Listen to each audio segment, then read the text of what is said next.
Hello friends, आज हम रामायण का पार्ट 2 पढ़ने जा रहे हैं। आदिकवि वाल्मीकि द्वारा रचित रामायण का प्रथम पार्ट हमने पहले देख लिया है। आज हम पार्ट 2 इसका पढ़ेंगे। पार्ट 2 के बारे में हम अध्ययन करेंगे। ठीक है, आप पहले पार्ट 1 देखिए। पार्ट 1 के बाद ही आप पार्ट 2 स्टार्ट करिए, तो आपको अच्छे से ये वाला टॉपिक अच्छे से समझ में आएगा।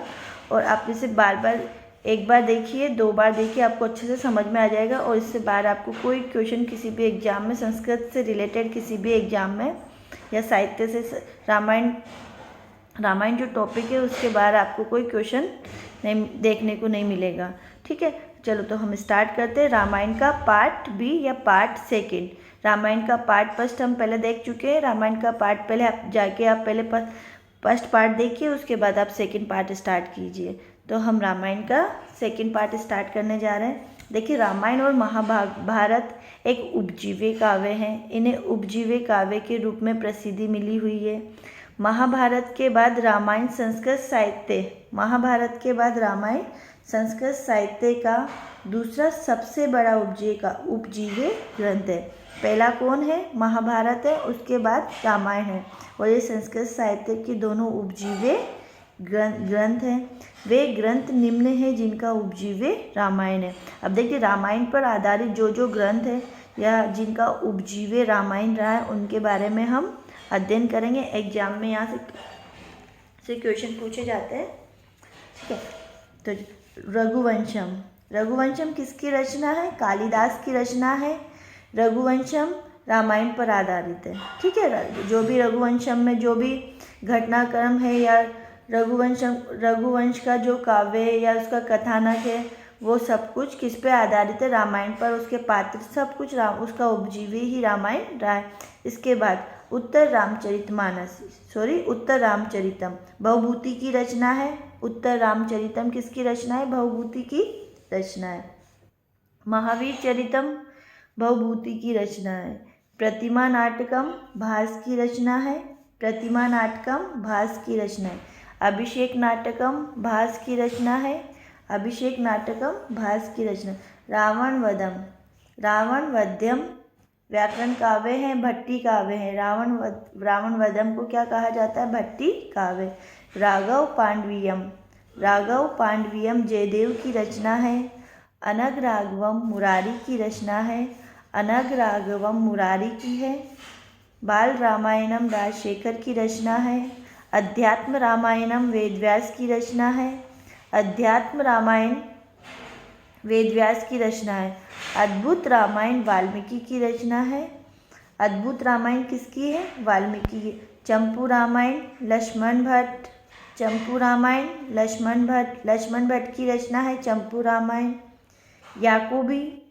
याकूबी की रचना दास रामायण किसकी रचना है? याकूबी की। याकूबी क्या है?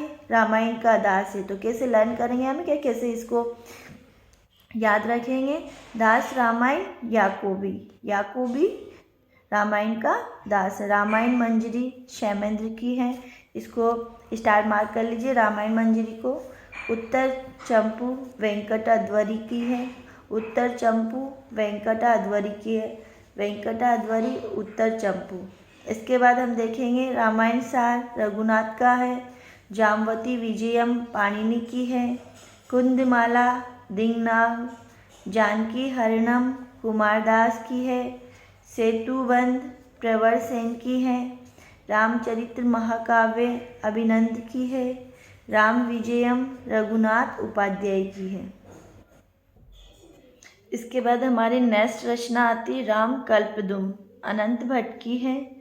राघव नैषधीय हरिदत्त सूरि की है। रघुनाथ चरितम वामन भट्ट की है। इसे आप स्टार मार्क कर लीजिए। आश्चर्य चूड़ामणि शक्तिभद्र की है। चंपू राघवम अनंताचार्य की है। अमोघ राघवम दिवाकर की रचना है। पद्मचरितम विमल सूरि की रचना है। पद्मचरितम विमल सूरी की रचना है। अद्भुत दर्पण महादेव की रचना है। महादेव कैसे हैं? अद्भुत हैं, इनका दर्पण अद्भुत है। अद्भुत दर्पण महादेव की रचना है। उन्मत्त राघवम भास्कर विरूपाक्ष की रचना है। उन्मत्त राघवम भास्कर विरूपाक्ष की रचना है। स्वर्गारोहण महाकाव्य वररुचि या कात्यायन की रचना है। स्वर्गारोहण महाकाव्य वररुचि कात्यायन की रचना है। इसके बाद हम देखते हैं विशेष। रामायण को काव्य अर्थात महाभारत को इतिहास कहा जाता है। इसे देख लीजिए, रामायण क्या है? काव्य। रामायण को क्या कहा जाता है? काव्य। और महाभारत को इतिहास कहा जाता है। कालिदास ने रघुवंश में रामायण को क्या कहा है? कवि प्रथम पद्धति कहा है। कालिदास ने रघुवंश, जो रघुवंश काव्य है, उसमें रघुवंश में रामायण के लिए क्या कहा गया है? कवि प्रथम पद्धति कहा गया, अर्थात ये कवि की प्रथम रचना है।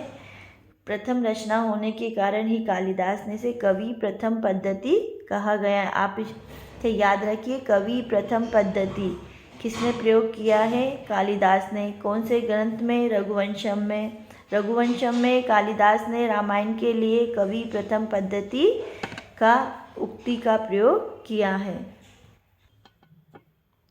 अब हम देखते हैं रामायण की विषय वस्तु। रामायण की विषय वस्तु 7 कांडों में विभक्त है। सभी कांडों के बारे में हमने देख लिया था। बालकांड एक बार मैं रिवाइज करा देती हूँ आपको। बालकांड में कितने सर्ग थे? 77 सर्ग थे। अयोध्या कांड 128 सर्ग थे। अरण्यक कांड 75 सर्ग थे। किष्किंधा कांड 67 थे। किष्किंधा में कितने थे? 67 थे। जैसे हम सभी कांडों को देख ले। युद्ध कांड में 128 थे। उत्तर कांड में 111 था। और किष्किंधा कांड हमारा कैसा है? सबसे छोटा। युद्ध कांड सबसे बड़ा कांड है। ठीक है। बालकांड में 77 सर्ग, अयोध्या में 75 सर्ग। अयोध्या कांड में देखना, बालकांड अ से अयोध्या, अ से अरण्य। ठीक है। किष्किंधा कांड है ना, 4 सर्ग तो हमारे हो गए। ठीक है। तो हम इसकी विषय वस्तु के बारे में अध्ययन करते हैं। देखिए, अयोध्या में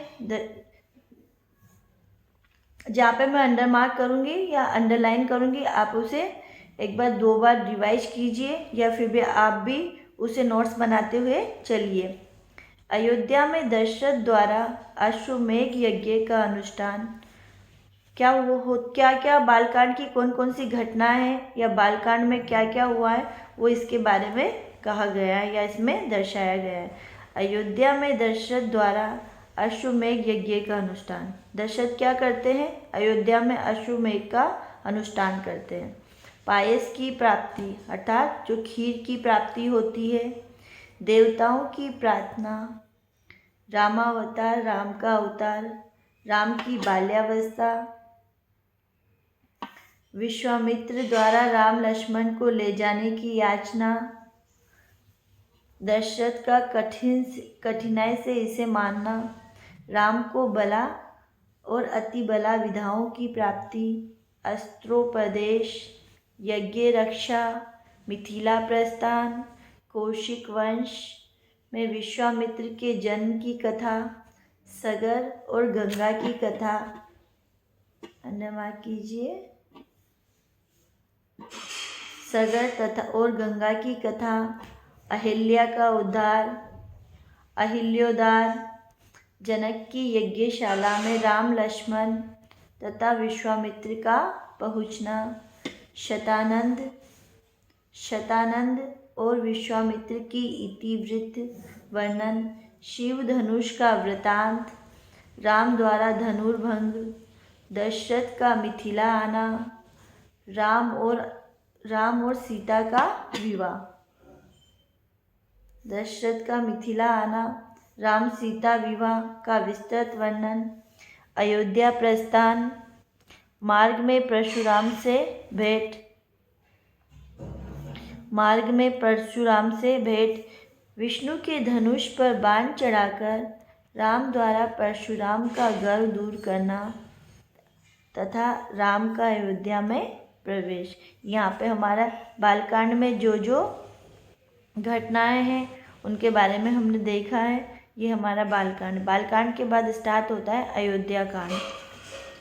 अयोध्या कांड में कौन कौन सा घटनाक्रम होता है उसके बारे में हम देखते हैं। राम का देव की प्रबलता दिखाना, राम का देव की या मतलब देवता की प्रबलता दिखाना और लक्ष्मण का पुरुषकार को बलवान बताना।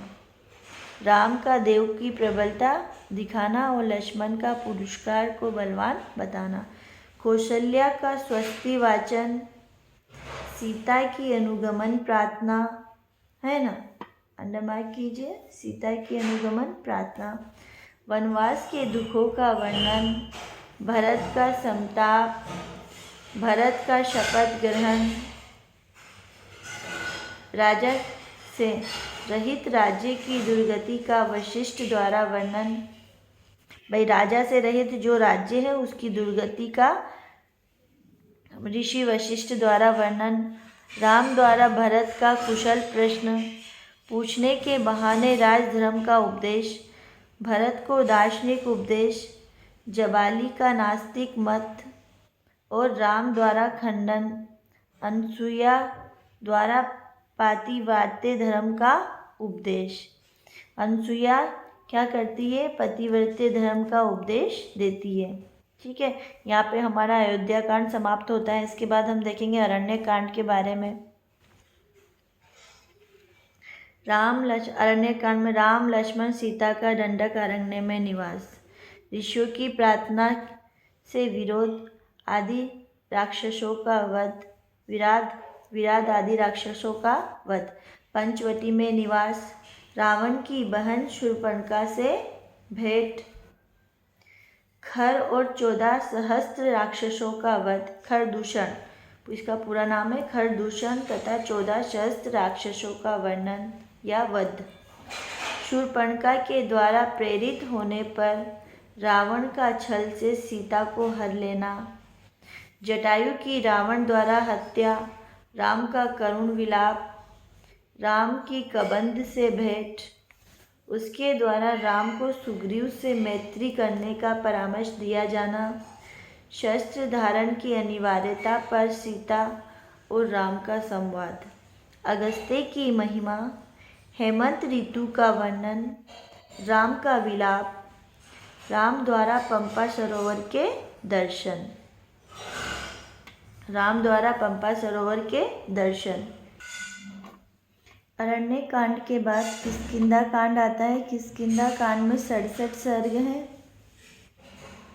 पंपा सरोवर में वसंत ऋतु की छटा देखकर राम का सीता के वियोग में दुखी होना, हनुमान द्वारा राम और सुग्रीव की मैत्री कराना, सुग्रीव का राम को आश्वासन, राम द्वारा बाली का वध, बाली द्वारा मरते समय राम की भर्त्सना और क्षमा याचना, बाली की भार्या तारा का विलाप, राम द्वारा सांत्वना, सुग्रीव और अंगद का राज्याभिषेक, स्टार्ट मार्क कर लीजिए, राम का प्रसवन गिरि में चातुर्मास यापन, वर्षा का वर्णन, शरद वर्णन, लक्ष्मण का कोप, सुग्रीव का राम के समीप आकर वानर सेना को सीता की खोज में लगाना, विभिन्न दिशाओं में वानर सेनाओं को प्रेषित करना, दक्षिण दिशा में हनुमान का जाना, अन्य दिशाओं में भेजे गए वानरों का आगमन, हनुमान आदि द्वारा सीता का गहन अन्वेषण, संपाति से भेंट, सीता के स्थान की सूचना मिलना, संपाति की कथा, जामवान द्वारा हनुमान को उद्बोधन एवं हनुमान का सागर लंघन के लिए प्रस्तुत होना। इन घटनाओं का किष्किंधा कांड में उल्लेख होता है। किष्किंधा के बाद हम देखेंगे किष्किंधा के बाद में आता है सुंदरकांड, और सुंदरकांड में है 68। किष्किंधा है 67, सुंदर है 68। ठीक है। सुंदरकांड में देखिए कौन कौन सी घटनाओं का वर्णन होता है।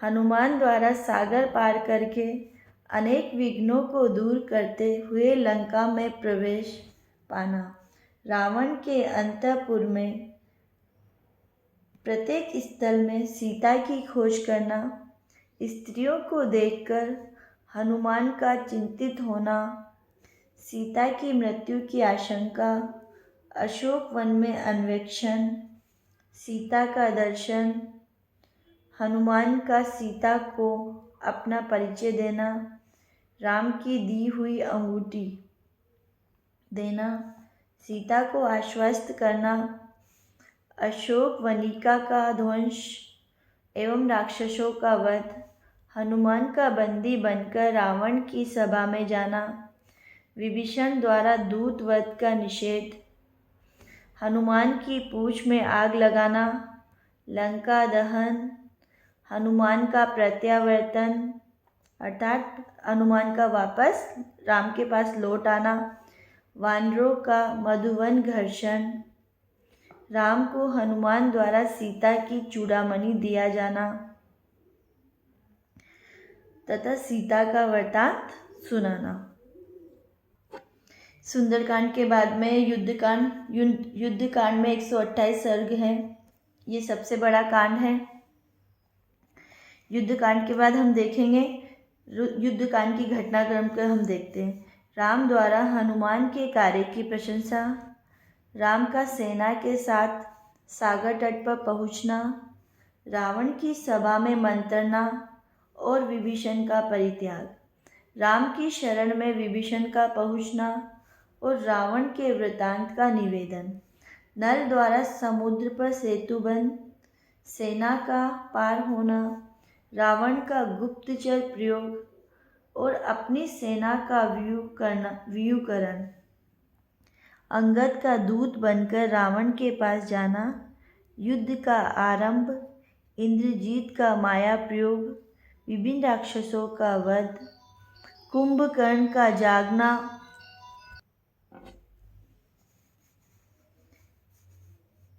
कुंभकर्ण को जगाना और राक्षसों का वध, युद्ध तथा कुंभकर्ण का वध किया जाता है। नरांतक आदि राक्षसों का वध किया गया है। ब्रह्मास्त्र का प्रयोग किया गया है। माया सीता का वध देखकर राम की मूर्छा, प्रबोधन, इंद्रजीत का होमारंभ और लक्ष्मण द्वारा उसका वध, अन्य राक्षसों के वध के बाद रावण के युद्ध, शक्ति से लक्ष्मण की मूर्छा और सजीवन बूटी का प्रयोग किया गया है।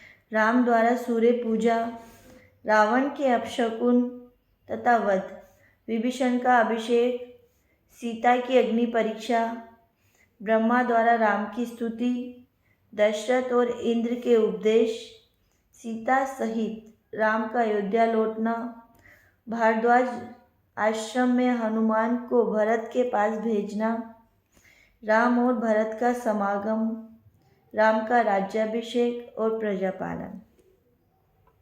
इसके बाद स्टार्ट होता है उत्तरकांड। 7वां कांड है उत्तरकांड। इसे प्रक्षिप्त कांड कहा जाता है। जैसा कि हमने फर्स्ट पार्ट में देखा था, बालकांड और उत्तरकांड को प्रक्षिप्त कांड कहा जाता है।